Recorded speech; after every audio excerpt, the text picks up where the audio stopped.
আসসালামু আলাইকুম। আমি মুন সিম্পল কুকিং চ্যানেল থেকে বলছি। কেমন আছেন? আল্লাহর অশেষ রহমতে আমি ভালো আছি।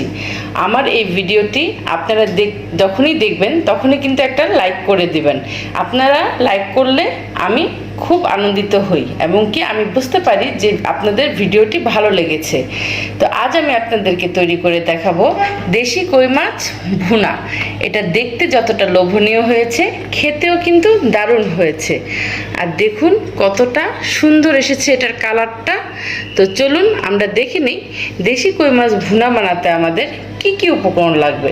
তো চলুন দেখি আমাদের কই মাছ ভুনা রান্না করতে কি কি লাগবে। তো সর্বপ্রথম আমরা এখানে কই মাছ নিয়েছি 4টে, একটু বড় সাইজের, এগুলো দেশি কই মাছ। তার সাথে নিয়েছি পেঁয়াজ বাটা, পেঁয়াজটা একটু ফ্রেশ বেটে নেওয়ার চেষ্টা করবেন। তার সাথে আদা বাটা, রসুন বাটা, ধনিয়া পাতা, কাঁচা মরিচ, মরিচ গুঁড়া, ধনিয়া গুঁড়া, হলুদ গুঁড়া, লবণ আর তেল। তো এই রুটিন কিছু মশলা দিয়ে আমাদের তৈরি হয়ে যাবে দেশি কই মাছ ভুনা। তো চলুন শুরু করি। তো প্রথমত আমরা কড়াই নিয়েছি, কড়াইতে তেল গরম করতে বসিয়ে দিয়েছি। আমরা এই কই মাছটাকে ভেজে নিব। তো প্রথমত আমরা এটাতে লবণ দিয়ে নিব, একটু হলুদ দিব আর একটু মরিচের গুঁড়া দিব, দিয়ে এটাকে ভালো মতো মেখে আমরা কই মাছটা ভেজে নেব। তো আমাদের তেলটা গরম হয়ে, তো দেখুন আমাদের তেলটা গরম হয়ে গেছে। এখন আমরা এই মাখা মাছটা তেলটাতে দিয়ে দিব, দিয়ে এটা আমরা, তো দেখুন আমাদের মাছগুলো ভাজা হয়ে গিয়েছে। এখন আমরা এই যে তেলটা রয়েছে এই তেলের মধ্যেই এই কই মাছটা ভুনা করব। তো প্রথমত আমরা এই তেলটার মধ্যে পেঁয়াজ বাটা দিয়ে দিব,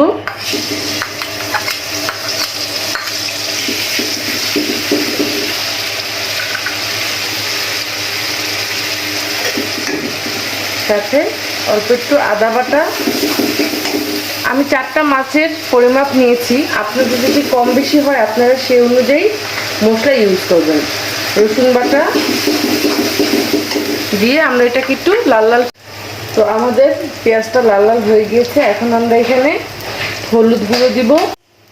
এখন আমরা এটাতে একটু পানি দিয়ে দিব যেন মশলাটা আমাদের পুড়ে না যায়।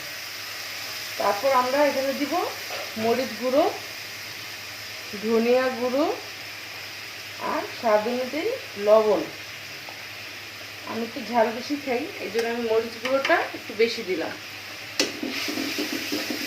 দিয়ে এটাকে আমরা এখন ভালো মতো কষিয়ে নিব যতক্ষণ পর্যন্ত না আমার মশলাটার থেকে তেল বের হচ্ছে।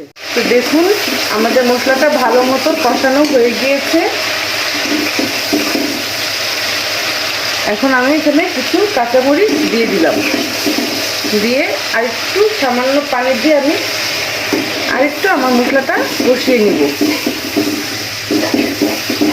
ওই মাছের ভুনায় মশলা যত কষাবেন ততই এটা খেতে সুস্বাদু হবে। তো চলুন মশলাটা, তো দেখুন আমাদের মশলাটা কষা হয়ে গিয়েছে। এখন আমরা এই ভাজা কই মাছটা এটার মধ্যে দিয়ে দিব।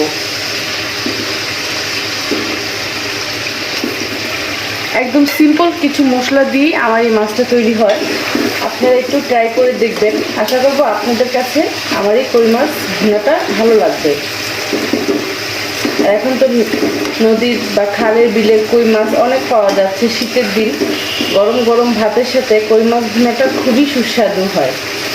আর অবশ্যই যখনই আমার ভিডিওটি আপনারা দেখবেন একটা লাইক করে দিবেন, কারণ আপনাদের লাইক আমার অনেক উপকার হয়।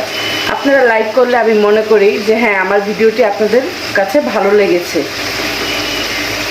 তো আমি একটু এটার মধ্যে পানি দিয়ে দিব, দিয়ে এখন আস্তে আস্তে এটাকে ভালো মতো একদম ভুনা হতে দেব। এটা আমরা ঢেকে দেব। তো হয়ে নেই, দেখুন আমাদের কই মাছটা ভুনা হয়ে গেছে। এখন আমরা লাস্টটার মধ্যে ধনিয়া পাতা দিব বেশি বেশি করে, দিয়ে নামিয়ে ফেলবো। বাস হয়ে গেল আমাদের কই মাছ ভুনা। এটা আমি আপনাদেরকে পরিবেশন করে দেখাচ্ছি। তো নিন, তৈরি হয়ে গেল আমাদের দেশি কই মাছ ভুনা। দেখুন কতটা ইয়াম্মি আর মজাদার দেখতে হয়েছে। দেখতে যেমন মজাদার হয়েছে, খেতেও কিন্তু খুব ভালো হয়েছে। আশা করব আমার এই সিম্পল রেসিপিটি আপনাদের ভালো লাগবে। যদি আপনাদের ভালো লেগে থাকে অবশ্যই আমার চ্যানেলটিকে আপনারা সাবস্ক্রাইব করে পাশে থাকা বেল আইকনটি ক্লিক করে দিয়ে যাবেন। তাহলে আমি যখনই ভিডিও পাঠাবো আপনারা সেটার সাথে সাথে পেয়ে যাবেন। তো আজ এই পর্যন্তই। আসসালামু আলাইকুম।